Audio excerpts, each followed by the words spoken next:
Okay, this is Connie Boje again. I have been going through my stuff and I found the mini zine that Olivia made for, she was in charge of it, the Zine Fest the first Zine Fest in Litchfield County. And this was in 2018. Maybe it's the first in Connecticut. You'd have to check. But Olivia likes to make mini zines to go along with events, even LARPing. She LARPs and she makes mini zines for that. So yes, it is Connecticut's first Zine Fest. Fest is a community arts event where self-publishers of all stripes will be able to interact, trade, and sell their wares to the public, as well as teach the public about writing and small-scale self-publishing through workshops. The focus of the event is zines, which are generally small self-published booklets on topics as varied as prose, poetry, comics, personal narratives, nonfiction, art, photography, and more. Zines are generally produced with a printer or photocopier or both, and distributed by the same person or small group of people who created them, with a print run of 1,000 or less. Zines are associated with underground subcultures and have traditionally been a voice of those who are underprivileged or misrepresented in society.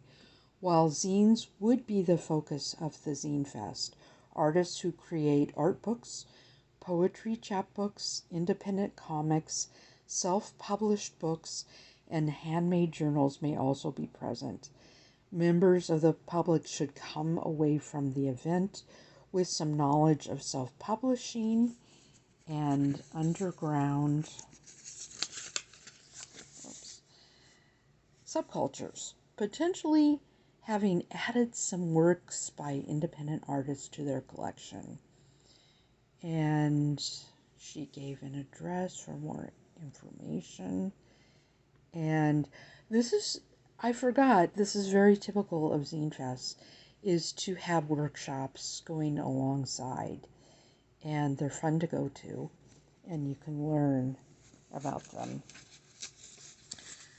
Okay, she has a time. Safer Spaces and Accessibility, the Litchfield County Zine Fest is committed to making this an accessible, safer space. By using the term safer space, we are acknowledging that as a space where different ideas and experiences are being shared, including some sensitive ones, the space cannot be fully safe, but can be made safer by requiring tablers and attendees to adhere to our Safer Spaces policy. If you are attending the fest, you are required to agree to abide by this policy and our accessibility policy. You can find the Safer Spaces and Accessibility policy in full on posters at the doors or on the doors to the main hall and at this particular website.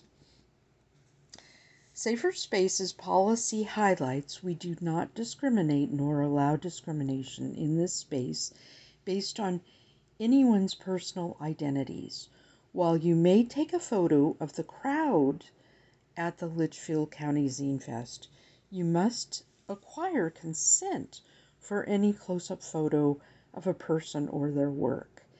There will be zero tolerance of sexual harassment and assault, including unwanted touching or unwanted sexual propositions in this space.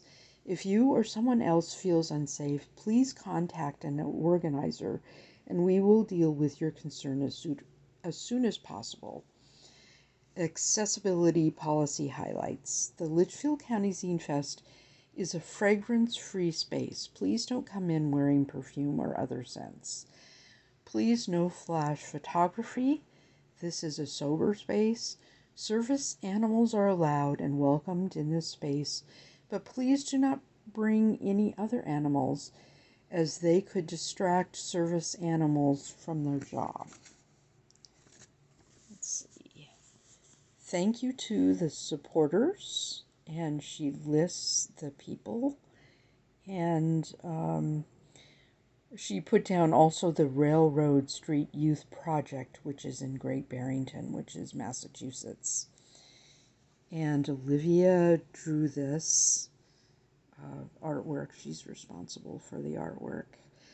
And this, it has more information, which I copied. And this is where it was at, the Kent Community House, which also has a basement. A really, really nice space. Not everyone showed up, but I do have their names. And we did rent out this space. We talked to they don't have mayors in Connecticut. They have selectmen. That's a very Northeast thing to do. And the selectman was a woman. So here's the people that attended. Plus Olivia and I don't think we're on this, but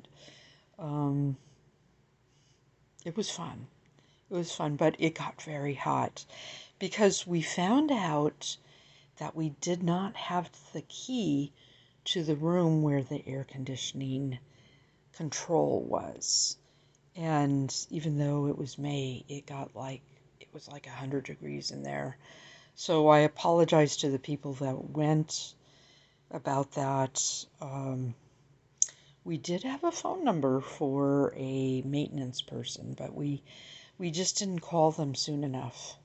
And by the time it was hot, we were pretty much done. So we had a second Zine Fest the next year after this, and we did make sure we had the keys. So if you rent out this building for an event, make sure you get the key. Anyway, some people came from far away. I'm not sure the farthest. Olivia would probably remember that, but she is busy with other stuff right now. So I'm doing this because I can. Thank you very much for listening.